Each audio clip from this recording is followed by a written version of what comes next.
नमस्कार, बहुत बहुत स्वागत है आपका स्पॉटलाइट हरियाणा में। मैं सुमन कश्यप आपके साथ। तो देखिए, हरियाणा में इस हफ्ते काफी कुछ खास रहा। किसानों का दिल्ली कूच, वन नेशन वन इलेक्शन पर प्रतिक्रियाएं और शहरी निकाय चुनावों को लेकर तैयारियां तो आपको डिटेल में बताएंगे। चलिए शुरुआत करते हैं। हरियाणा के मुख्यमंत्री नायब सिंह सैनी ने कहा कि पीएम मोदी की यह सोच है कि जो हमारा देश है वो विकसित राष्ट्र बने। वन नेशन वन इलेक्शन से काफी लाभ मिलेगा और जो विकास है वो भी बाधित नहीं होगा। किसानों के दिल्ली कूच को लेकर कहा कि मेरी पंजाब सरकार से ये अपील है कि किसानों से बात करके समाधान निकाला जाए। सुनिए क्या कुछ कहना है मुख्यमंत्री नायब सिंह सैनी का। क्योंकि वन नेशन वन इलेक्शन, इससे देश को एक बड़ा लाभ मिलने वाला है। देश के अंदर जो खर्चे हैं वो भी कम होंगे और देश विकास की गति के ऊपर आगे बढ़ेगा। क्योंकि 5 साल का समय मिलता है। 5 साल के अंदर व्यक्ति चुनाव के अंदर ही बिजी रहता है। कभी पंचायत के चुनाव हैं, कभी नगर पालिकाओं के चुनाव हैं, कभी विधानसभा के चुनाव हैं और कभी लोकसभा के चुनाव हैं। चुनाव के अंदर ही बिजी रहते थे। उससे विकास बाधित होता था, विकास रुकता था। परंतु वन नेशन वन इलेक्शन से जब एक समय में सभी चुनाव होंगे तो पूरा समय देश को विकसित करने में लगेगा और खर्चा भी कम होगा, खर्चा भी ज़्यादा नहीं होगा। दोनों बातें हैं। पंजाब सरकार से निवेदन भी करेंगे, क्योंकि पंजाब सरकार डल्लेवाल जी की चिंता करे और उसको कहीं उच्च कहीं न कहीं मेडिकल सुविधाएं उपलब्ध कराए।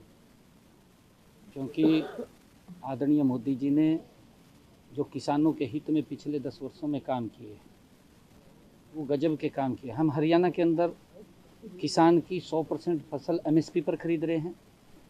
पंजाब को भी खरीद लेनी चाहिए। उनको आश्वासन दे, वहाँ पर जा कर के उनको कहे कि भाई हम आपकी फसल को 100% एमएसपी पर खरीदेंगे। कांग्रेस भी दे आश्वासन। कांग्रेस की सरकार हिमाचल में है, कांग्रेस की सरकार कर्नाटक में है, कांग्रेस की सरकार तेलंगाना में है। राजनीति मत करे, वो तो राजनीति में लगे हुए हैं। ये केजरीवाल साहब भी राजनीति कर रहा है किसानों के नाम पे। कांग्रेस भी किसानों के नाम पे राजनीति कर रही है। वो राजनीति छोड़े, उनके दुख को समझ करके, उनके दर्द को समझ करके उसका समाधान करें, करना चाहिए। वन नेशन वन इलेक्शन के प्रस्ताव को केंद्रीय मंत्रिमंडल ने मंजूरी दे दी है, लेकिन इसके बाद लोकसभा और राज्यसभा में इस प्रस्ताव को मंजूरी मिलना बाकी है। इसको लेकर पीटीसी न्यूज ने लोगों से बात की, लोगों की राय जानी। जरा देखें ये report. One nation one election केंद्रीय मंत्रिमंडल में तो पास कर दिया है, मगर अब राज्यसभा व लोकसभा में इस प्रस्ताव की मंजूरी लेनी अभी बाकी है। अगर यह मंजूर हो जाता है तो इसके क्या बेनिफिट होंगे? हालांकि सरकार का यह मानना है कि इससे खर्चा बचेगा, पैसे बचेंगे और साथ में विकास कार्य में तेजी आएगी। आइए हम लोगों से बात करते हैं कि इन लोगों का क्या मानना है कि अगर यह प्रस्ताव मंजूर हो जाता है, ये प्रस्ताव पास हो जाता है और प्रस्ताव लागू हो जाता है तो क्या कुछ बेनिफिट मिलेगा। आप बताएं, क्या नाम है आपका? मेरा नाम रोहित कुमार है। आप बताएं कि ये जो प्रस्ताव है कि वन नेशन वन इलेक्शन, कोई बेनिफिट मिलेगा इसका? निस्संदेह वन नेशन वन इलेक्शन एक स्वागतपूर्ण कदम है सरकार का। पहले भी हमारे देश में वन नेशन वन इलेक्शन के तहत चुनाव होते आए हैं, लेकिन जो भी कदम सरकार उठाएगी, मैं तो एक बात जरूर आम नागरिक के नाते कहूंगा सरकार को कि विपक्ष को पूरी तरह विश्वास में लेकर और जनता के बीच में जाकर जनता से रायशुमारी के जरिए ही इस कानून को पारित किया जाए, क्योंकि ये हमारे देश के लोकतंत्र से जुड़ा हुआ एक मुद्दा है। तो मैं सरकार से ये अनुरोध करूंगा कि ये वन नेशन वन इलेक्शन एक अच्छा इलेक्शन वो है, उसे लागू किया जाए। तो आइए हम एक अन्य व्यक्ति से बात करते हैं। क्या नाम है आपका? मुझे डीपी के नाम से जानते हैं। हम जी बताएं कि वन नेशन वन इलेक्शन जो प्रस्ताव रखा गया है सरकार द्वारा, क्या इससे बेनिफिट मिलेगा कुछ? ऐसी है जी, हमारे देश के अंदर, भारतवर्ष के अंदर लोकतंत्र है। लोकतंत्र के अंदर हर बंदे को अपना विचार रखने का अधिकार है। मेरा अपना विचार है कि जब इलेक्शन होते हैं तो लोगों को, हजारों लाखों लोगों को इलेक्शन होते रहते हैं, साल में, 2 साल में, 5 साल में, लोगों को रोजगार भी तो मिलता है। ये रोजगार ही बंद हो जाएगा लोगों को ऐसे, तो फिर अगर 5 साल में एक बार इलेक्शन कराओगे आप, जो लोगों को रोजगार मिलता है रोजगार बंद हो जाएगा। तो आइए हम एक अन्य व्यक्ति से बात करते हैं। क्या नाम है आपका? बलराम यादव। बलराम जी, बताएं कि वन नेशन वन इलेक्शन जो प्रस्ताव पास किया जा रहा है, क्या इसका बेनिफिट मिलेगा कुछ? ये सरकार की पहल तो सही लग रही है, लेकिन ये पहले भी था भारत में। उस टाइम आबादी थी 70-80 करोड़, अब डबल होगी। उसका सरकार ने उस पर ध्यान देना चाहिए। भाई इतनी आबादी को वो एक समय में कंट्रोल कर पाएंगे, इतने उनके पास साधन हैं, ये सरकार ने इस पर विचार करना चाहिए। सरकार की पहल अच्छी हो सकती है इसमें, लेकिन ये ध्यान देना चाहिए इस बात बारे में। इतने 150 करोड़ की आबादी है भारत की, ये एक समय में शायद सही नहीं रहेगा, मुश्किल है काम ये। कुछ लोगों का मानना है कि विपक्ष को व आम जनता को साथ लेकर यह प्रस्ताव पास किया जाना चाहिए। पीटीसी न्यूज के लिए टोहाना से सतीश अरोड़ा। हरियाणा में शहरी निकायों के चुनाव 2 चरणों में होंगे। सरकार की हरी झंडी के बाद राज्य चुनाव आयोग ने तैयारियां शुरू की हैं। तो क्या कुछ तैयारियां हैं, चलिए देखते हैं।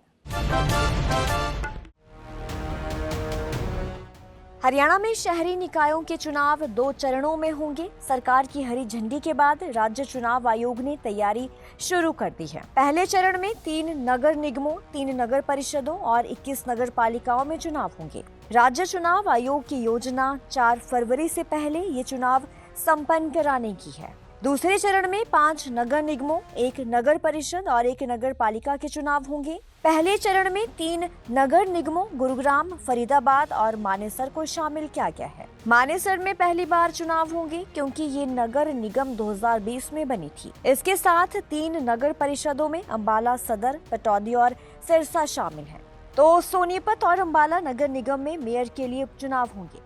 सोनीपत के मेयर निखिल मदान और अंबाला की मेयर शक्ति रानी शर्मा के कालका से विधायक चुने जाने के बाद यहां उपचुनाव कराए जाएंगे। पहले चरण में आपको बताते हैं कि किन नगर पालिकाओं में चुनाव होंगे। पहले चरण में जिन 21 नगर पालिकाओं में चुनाव होंगे वो बराड़ा, भवानीखेड़ा, लोहारू, सिवानी, फर्रुखनगर, जाखल मंडी, नारनौंद, बेरी, जुलाना, कलायत, पुंडरी, इंद्री, नीलोखेड़ी, अटेली मंडी, कनीना, तावडू, हथीन, कलानौर, खरखौदा और रादौर शामिल हैं। कालांवाली नगर पालिका का मामला कोर्ट में चल रहा है और इसलिए सरकार की योजना दूसरे चरण में वहां चुनाव कराने की है। आपको बताते हैं कि दूसरे चरण में 5 नगर निगमों में चुनाव होंगे और हरियाणा चुनाव आयुक्त धनपत सिंह ने ये जानकारी दी कि सरकार ने पंजाब और हरियाणा हाई कोर्ट को आश्वस्त किया है कि 4 जनवरी से पहले चुनाव करवा लिए जाएंगे। ऐसे में राज्य चुनाव आयोग 4 फरवरी से पहले फर्स्ट फेज के चुनाव संपन्न करवाने की पूरी कोशिश करेगा। अगर इसमें कोई देरी होती है तो हाई कोर्ट से समय बढ़ाने का अनुरोध भी किया जाएगा। तो उन्होंने ये भी कहा कि दूसरे चरण में 5 नगर निगमों करनाल, पानीपत, हिसार, रोहतक और यमुनानगर में चुनाव करवाए जाएंगे। नगर परिषद थानेसर और नगर पालिका कालांवाली में भी चुनाव दूसरे चरण में करवाए जाएंगे। तो 6 जनवरी को जारी होगी अंतिम वोटिंग लिस्ट। जी हां, उन्होंने ये भी कहा कि शहरी निकाय चुनाव के पहले चरण के लिए 6 जनवरी को अंतिम वोटर लिस्ट जारी की जाएगी। इसके लिए राज्य चुनाव आयोग ने एक कार्यक्रम घोषित कर दिया है। केंद्रीय चुनाव आयोग ने राज्य चुनाव आयोग को 12 सितंबर 2024 तक की वोटर लिस्ट उपलब्ध कराई है, जिसके आधार पर प्रदेश में लोकसभा और विधानसभा चुनाव हुए हैं। तो वोटर लिस्ट को वार्डों में बांटने का काम 9 दिसंबर से 16 दिसंबर तक किया जाएगा। जी हां, इसका प्रकाशन 17 दिसंबर को किया जाएगा। इन वोटर लिस्ट पर 23 दिसंबर तक दावे और आपत्तियां दर्ज की जा सकेंगी। इसके बाद रिवाइजिंग अथॉरिटी, एसडीएम, डीआरओ और नगराधीश 27 दिसंबर तक आपत्तियों का निपटारा करेंगे। तो रिवाइजिंग अथॉरिटी के फैसले के खिलाफ 4 दिन यानी कि 31 दिसंबर तक डीसी के पास अपील दायर की जा सकेगी। डीसी इन अपीलों का निपटारा 3 जनवरी तक करेंगे और 6 जनवरी को अंतिम वोटर लिस्ट जारी की जाएगी। राज्य चुनाव आयुक्त धनपत सिंह ने हरियाणा में शहरी निकाय चुनावों में देरी का कारण स्पष्ट किया। उन्होंने ये कहा कि लोकसभा और फिर विधानसभा चुनावों के कारण हम केंद्रीय चुनाव आयोग से मतदाता सूचियां नहीं मिली। इसके अलावा वार्डों का आरक्षण, मेयर और प्रधान पदों का आरक्षण और राज्य सरकार द्वारा बीसीबी के लिए आरक्षण व्यवस्था के बाद वार्डों का नए सिरे से निर्धारण किया जाना है। उन्होंने कहा कि शहरी निकाय चुनाव के लिए कार्यक्रम जनवरी के दूसरे सप्ताह में घोषित किए जाएंगे। सुनिए क्या कुछ कहना है राज्य चुनाव आयुक्त धनपत सिंह का। हरियाणा राज्य में 34 स्थानीय नगर निकायों के चुनाव ड्यू हैं, जिनमें 8 नगर निगम, 4 नगर परिषद और 22 नगर पालिकाएं हैं। तो अभी हमें जो राज्य सरकार से मैंडेटरी कंसल्टेशन आती है, जो वार्डबंदी कंप्लीट होने के और रिजर्वेशन होने के बाद, वो हमें 3 नगर निगमों, 3 नगर परिषदों और 21 नगर पालिकाओं के लिए प्राप्त हुई है। ये 3 नगर निगम हैं गुरुग्राम और फरीदाबाद, जिनके नवंबर 2022 से और क्रम से मार्च 2022 से ड्यू हैं। और मानेसर नगर निगम का चुनाव पहली बार हो रहा है, क्योंकि 2020 में पहली बार स्थापित की गई है। तो 5 वर्ष में चुनाव करवाए जाने होते हैं, तो वो हम चुनाव करवा रहे हैं। इसके साथ ही जैसे आपको ज्ञात है कि अभी हरियाणा विधानसभा के चुनाव होकर हटे हैं, तो इसमें नगर निगम सोनीपत के जो महापौर थे श्री निखिल मदान जी, उनका चुनाव एमएलए के तौर पर सोनीपत विधानसभा से हो गया है। तो वो सीट खाली हो गई, उसका उपचुनाव महापौर का हम इनके साथ ही कराएंगे। अम्बाला नगर निगम में भी श्रीमती शक्ति रानी शर्मा महापौर थी, उनका चुनाव भी एमएलए कालका के तौर पर हो गया, वो सीट खाली होने से उसका उपचुनाव भी नगर निगम महापौर का अम्बाला का वो इनके साथ करवाया जाएगा। जहाँ तक नगर परिषदों का सवाल है, हमारे पास अम्बाला सदर, पटौदी, जटोली मंडी, जिसका पहली बार चुनाव हो रहा है, और सिरसा, इनके चुनाव भी हम पहले चरण में करवाने जा रहे हैं। 22 नगर पालिकाओं में से 21 का चुनाव होने जा रहा है। कालांवाली में कोई अदालती केस होने की वजह से उसका डिले हो गया है। तो जो बाकी 5 नगर निगम रह गए और 1 नगर परिषद और 1 नगर पालिका, उनको हम सेकंड फेज में, जैसे ही राज्य सरकार से वार्डबंदी आदि की सूचना उपलब्ध हो जाएगी, हम उन अगले फेज में करवाएंगे। इसके साथ ही कुछ उपचुनाव भी हैं, जहाँ पर किसी वजह से कोई सीट खाली हो गई है, उनके चुनाव भी हम साथ ही करवाने जा रहे हैं। किसानों के दिल्ली कूच को लेकर हरियाणा से भी प्रतिक्रियाएं सामने आई है। तो हरियाणा के कैबिनेट मंत्री अनिल विज ने कहा है कि किसानों की सुप्रीम कोर्ट से बात चल रही है और सुप्रीम कोर्ट ने भी कहा है कि किसानों को थोड़ी देर रुकना चाहिए। तो अनिल विज ने किसानों से क्या कुछ कहा है, जरा देखिए। देखिए, किसानों के साथ सुप्रीम कोर्ट की चर्चा चल रही है, सुप्रीम कोर्ट की कमेटी की चर्चा चल रही है। क्या चल रही है, कहां तक पहुंची है, वो जानकारी नहीं है। परंतु सुप्रीम कोर्ट ने आज कहा है कि बातचीत ठीक चल रही है, हमें उसके लिए समय चाहिए और किसानों को कुछ समय के लिए अपना आंदोलन स्थगित कर देना चाहिए। कि किसानों को सादर सुप्रीम कोर्ट की राय को मानना चाहिए। ये कांग्रेस वाले जो लाल रंग का संविधान लेकर घूम रहे हैं देश में जगह जगह, सारे चुनावों में, ये लाल हुआ है इमरजेंसी में। कांग्रेस की प्रधानमंत्री इंदिरा गांधी ने जो इस संविधान को छलनी किया, इस किताब पर उस खून का रंग है जो संविधान की आत्मा के साथ छेड़छाड़ की। बाबा साहब अंबेडकर ने जो संविधान बनाया था, उसमें धर्मनिरपेक्ष और समाजवाद शब्द नहीं था। क्या वो नहीं सोच सकते थे? वो सोच सकते थे, लेकिन उन्होंने नहीं रखा। इंदिरा गांधी ने उसकी मूल भावना को बदल दिया। इससे संविधान जख्मी हो गया, वो खून लगा हुआ है उस किताब के ऊपर, जो लाल किताब ये जगह जगह दिखा रहे हैं। किसानों की दिल्ली कूच को लेकर हरियाणा के कृषि मंत्री श्याम सिंह राणा ने ये कहा है कि कानून व्यवस्था को बनाए रखने के लिए सरकार किसानों को रोक रही है। तो जो किसान दिल्ली को जाने की जिद कर रहे हैं, उनकी तबीयत भी खराब हो रही है और उन्हें अपनी तबीयत का ध्यान रखना चाहिए। आंदोलन से पहले तबीयत है। उन्होंने ये भी कहा कि जो जान है वो बहुत कीमती है, तो किसान अपनी तबीयत का भी खास ध्यान रखें।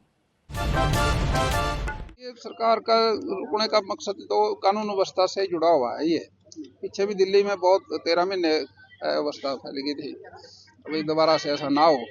अपनी मांग रख सकते हैं, उसमें कोई नहीं। अपने सरकारें हैं हर प्रदेश में, MP भी हैं, MLA भी हैं, मुख्यमंत्री भी है, उनसे अपनी बात कह सकते हैं। वैसे जो केंद्र सरकार MSP पे अनाज खरीदती है ना, वो पंजाब का सबसे ज्यादा खरीदती है। 121 लाख मीट्रिक टन अनाज खरीदती है हरियाणा पंजाब से, और हरियाणा का तो केवल 50,000 ही है, बाकी सारा पंजाब का है। पंजाब में सबसे ज्यादा पैसा जाता है सेंट्रल गवर्नमेंट से। और मैं समझता हूँ भाई जहाँ किसान अपनी बात कहें, अपनी सरकार को कहना चाहिए उन्होंने। और मुझे पता लगा अभी किसान नेताओं की दिक्कत है सेहत में, उसका ख्याल रखना चाहिए। वहाँ उसको अपनी सेहत का सबसे पहले ख्याल रखो, ताकि जीवन बड़ा कीमती है। हरियाणा में इस हफ्ते क्या कुछ खास रहा, हमने अपने खास प्रोग्राम स्पॉटलाइट हरियाणा में आपको बताया। पल पल के अपडेट के लिए और ज्यादा जानकारी के लिए आप बने रहिए PTC न्यूज के साथ। मुझे दीजिए इजाजत, अगले हफ्ते फिर से मिलेंगे। नमस्कार।